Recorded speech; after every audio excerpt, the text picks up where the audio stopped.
Welcome to Old White Mercury.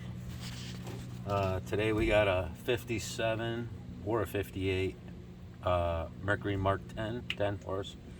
Um, these, when you look up the serial numbers on these, they don't specify 57 or 58. This is a low number. I believe this was a 106 number. And I think I've seen them at least as high as like 111, 112, which I would assume that'd be like 58. Little background on this one. Actually, one I had mentioned in one of the other videos with the Merc 200, the 61 Merc 200. It has a button on the end here for the shift. The Mark 10s originally, to the best of my knowledge, didn't have that. And I was going to point that out on the next Mark 10, except for this one has one of these handles that you can put an extension on and sit in the middle and run it from there, which they would be a lot faster by doing that. Because supposedly, I got this out of the Albany, New York area. The guy I got it from was probably early 60s or so. This belonged to his uncle. And he supposedly raced it, or so I was told, raced it on the Hudson River. What kind of boat or anything like that, I don't know. I don't see where this motor's been souped up at all or anything like that. So, but anyway, the uncle had sat in his basement for a good 20 years. And then the guy I got it from, he got a hold of it. It sat in his garage for 20 years. I've probably had it for 5 and didn't do anything with it. And there's good reason for that. But so when it was listed, he wanted $100 for it. Came with a real nice gas tank. And I went out to look at it. He said the motor was seized. I pulled the cover off. And I just was kind of hanging on to the flywheel, holding the motor straight up while we were talking. And I was just making sure everything was there, carburetor, all that stuff. And I noticed the flywheel turned. And so I thought, well, wait a minute, this thing's not seized. So evidently what happened was it sat in his garage for a while. He wanted to get the thing running. So he brought it. It wouldn't turn over. So he brought it somewhere, I don't know where, whether it was garage, marina, whatever the case may be. They evidently dumped some stuff in the cylinders. Again, this is what I was told. It sat there for a couple months. They called him and said, nah, it's not freeing up. Just come and get it. So he came and got it. And then, so when I was talking to him and he told me this story, and I realized the flywheel turned, I thought, well, heck, I'll have this thing running tomorrow. So I got home with it and started digging into it, and I was trying to check the shifter out and stuff, and realized it only has forward gear, no neutral or reverse. Which, if the springs that work the pawls on these automatic transmissions, if that's not in there or broke or something like that, that's what they'll be in, is forward gear. So I thought, okay, well, so I pulled the lower unit, and I was going to have to do it anyways to pull the transmission, put a water pump in it from sitting for 40 years and at that time. And there was no transmission. So I don't know what happened. I don't know. Someone stole it out of there. I don't know if the guy said, well, hey, the motor's seized. We can't free it up, but I'd be willing to buy the transmission from you. Who knows? Who really knows what happened? But anyway, it sat for a while, and the reason it did at my house is because I needed to get the shim tool, which I finally did. So I did shim this motor. I had a transmission out of another Mark 10 that was for parts. I forget what was wrong with it, but I had it for parts. And so I put the transmission in out of a different Mark 10, shimmed it, I rebuilt the carburetor, the fuel pump, new gas lines. I put new coils in it, plug wires, and actually, what was it, a couple days ago? Yeah. 2 days ago, Yeah, a 3 couple days days ago. We came down here to do this video, and I wanted to do it. The thing's been dormant for 45 years, so here we go. Let's see what happens. Well, it wouldn't start. I pulled on this thing, must have been 10 times. A couple times it sounded like it burped, like it sputtered, whatever. And then this will give you something to think about, I guess, as far as what it could have been. A couple times I'd pull the rope and the thing wouldn't even turn, almost like it locked up. It was kind of odd. And I thought, all right, you know what, the heck with it. I gotta have to figure out what's going on. So I started thinking about it. And if you watch the video on the when I do the points and Felon mag, Felon ignition system on our Mark 28 AD, which we'll be running that soon. I in the video I said this coil here on the left should be the top cylinder, and of course, for those that might not know, this is a two-cylinder. So, and I chased the wire down, and the coil on the left was actually the bottom cylinder, not the top cylinder. So I got to thinking about it. I'm like, don't even tell me that I switched the plug wires. So I come down here last night, just before dark. I pulled the hood off, swapped the plug wires. No tank in here. It still had gas in the car. And the thing fired up on the first pull.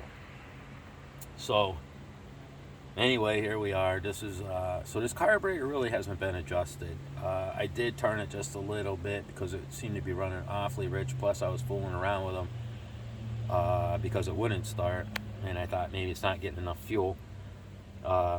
So I had the thing rich. So I put the things back to where they would normally be when I do the carburetor. I just did turn the fuel mixture a little bit, but we're going to get out here on the lake, hopefully, because I haven't checked anything else. I haven't put it in gear or anything like that. So, and then adjust the high-speed adjustment, because this does not have a fixed jet.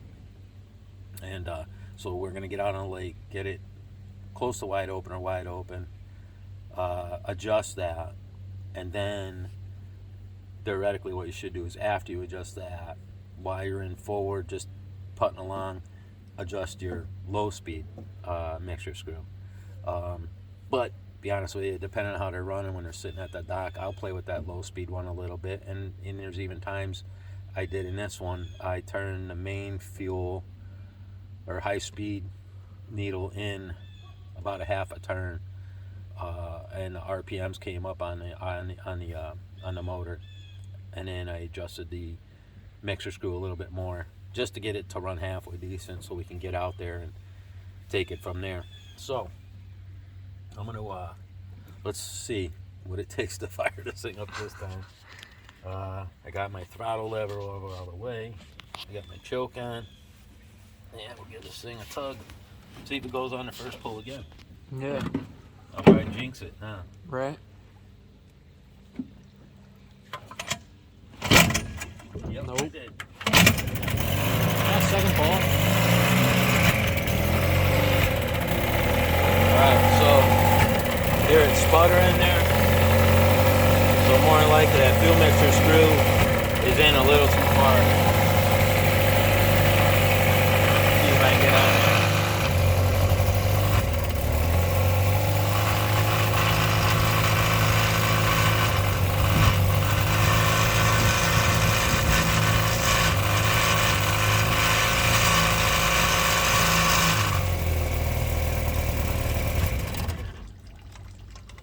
Seeing as it did that, it'll make it easier to get my screwdriver on this thing.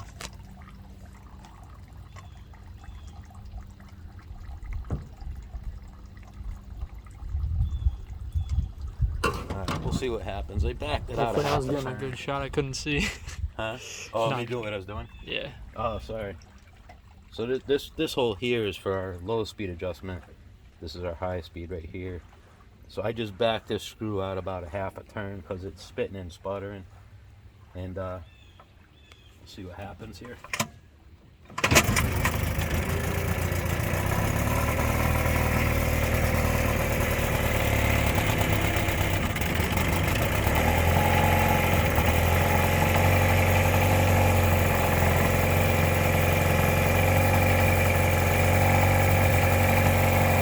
I'll let it warm up a little bit. I'm gonna untie this back roll.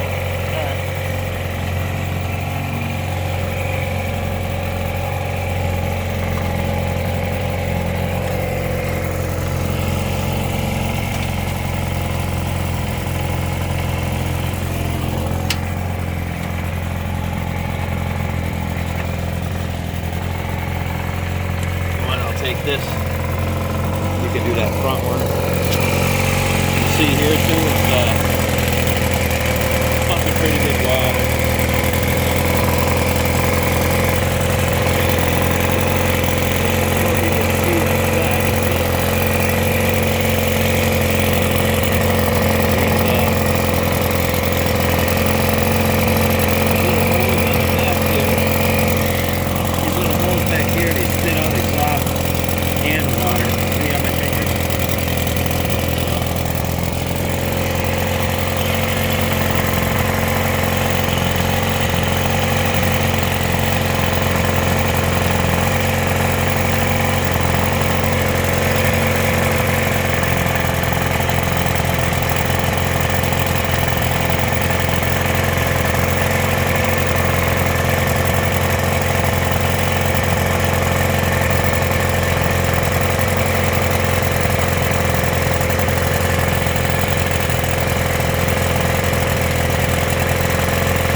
Kind of spitting and sputtering some, but hopefully once I get that high speed adjusted, it'll be better.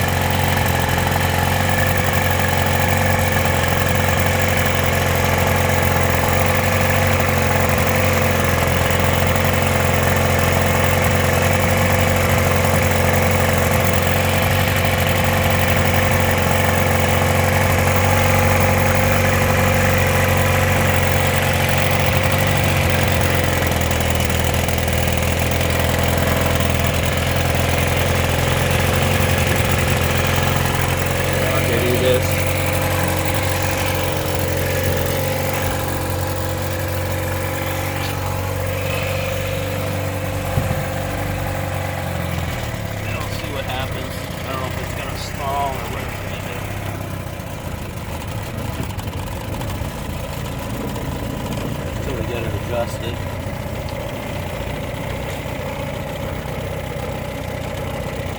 Now, at least it's nice and calm and virtually nobody out here right now.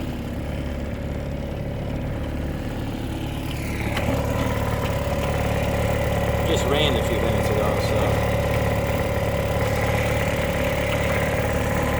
might have scared everybody out.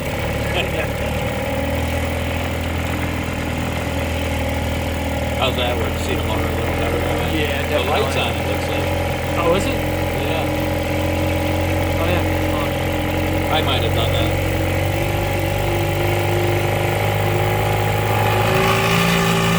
Yeah, funny deal. I'm gonna have to adjust this further. Yeah. Now, we're gonna end up putting some floppers in here, though.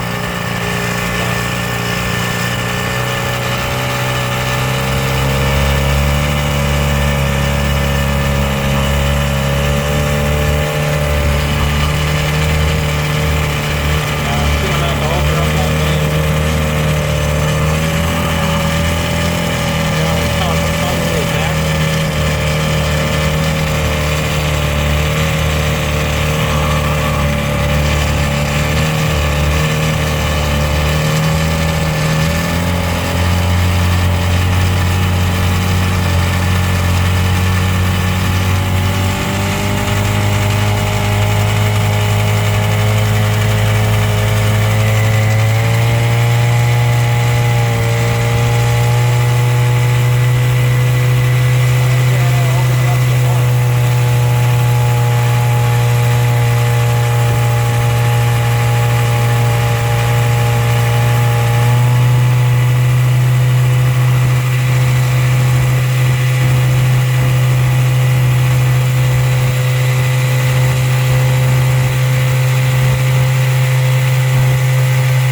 flying. Little different compared to the Mark 48.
I know I've run these.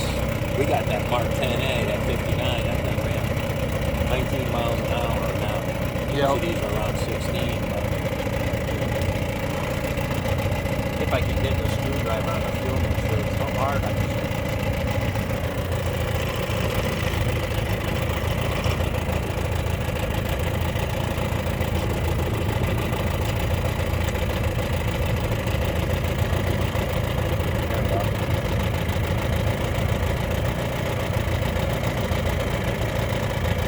I was just turning it in and I really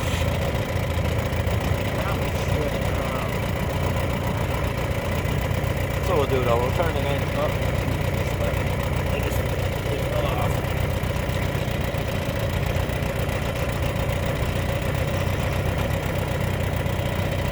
You're just listening for the, there it goes.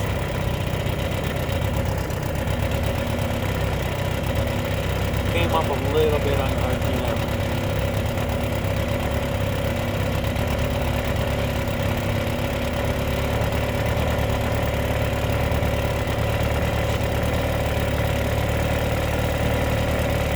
Now, the thing is, when you're doing this, you're adjusting it. You probably hear it right on a little bit higher now. And sometimes it gets it really in a nice spot where it seems to run really good. But you usually have to back it back off a little bit, or otherwise what will happen is when it's cold, it'll start spitting and sputtering like it did earlier. So I'm going to come in a little bit more with it.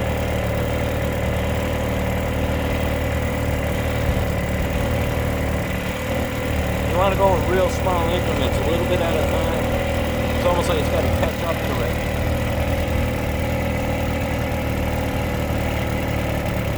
Oh, there it goes. So that's about what it normally does. So I'm going to back it back out a little bit. We should be in the ballpark. Let's see.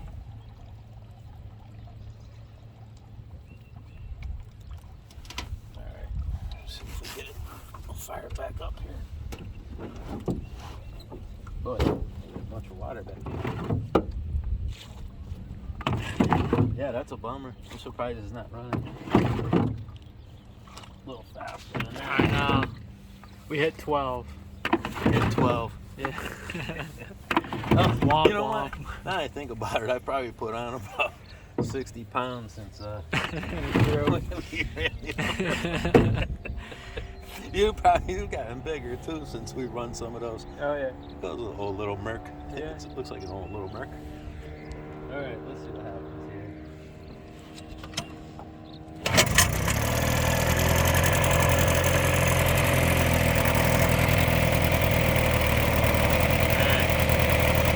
Well, the main thing is it's pumping water. So we've always pumped really good water.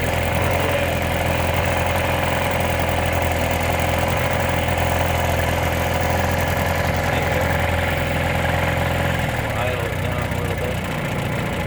I don't need it.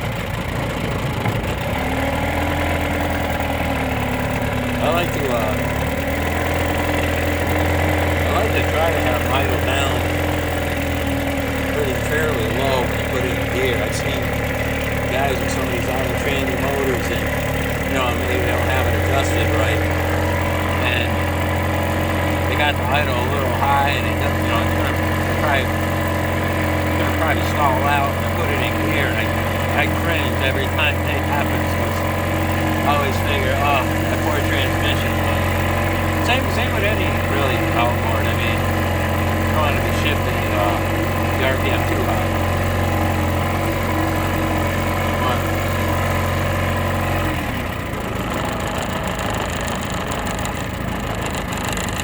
Actually, I'm going to turn it towards short, but then maybe I'll try it.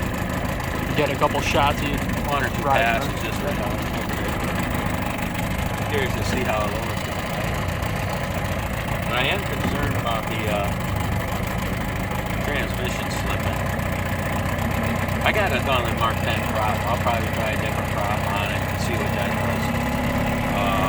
Then I'll know either the prop or the transmission. But just bring it in. Hey, yeah, we can pull up to the dock now. We got all the docks. Yeah, right. We're all in. I forgot to mention that. Yeah.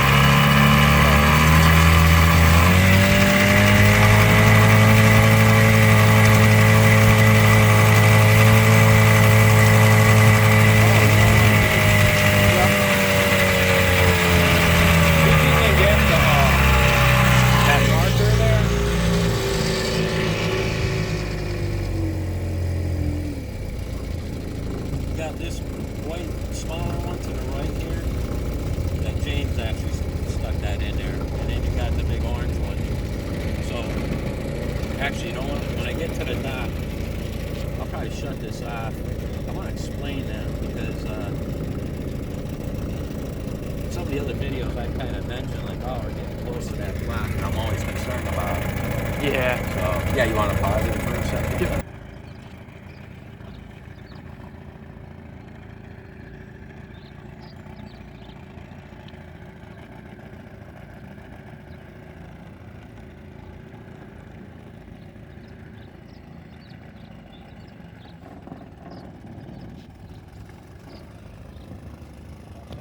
Yep, you're good.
Might be different with just one person. Yeah, it seemed a little quicker. All right, conclusion. It runs, which for sitting for 45 years, I'm happy with that. Except for my little blunder about the plug wires. And we got the carburetor adjusted. It did seem like it was slipping, but when I was out by myself, I didn't notice it. Of course, I didn't go very far, but I didn't notice it slipping that time. So, who knows, other things just getting a little acclimated. And I find with these motors that have been sitting for a while, the more you run them, the better they run. Well, to a degree anyway, at least. We're still running our 2-year-old gas. We got about a half a tank left. So I might take this out tomorrow because I got tomorrow off, and I might run it around for an hour or two, put some time on it. Because I think the next motor we're going to run is our Mark 28 AD 1959. That's the one we did the impeller on.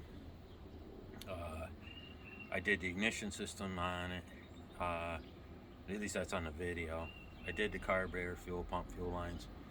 And the only thing I was left to do was actually put gear oil in it and paint the prop, which I did yesterday.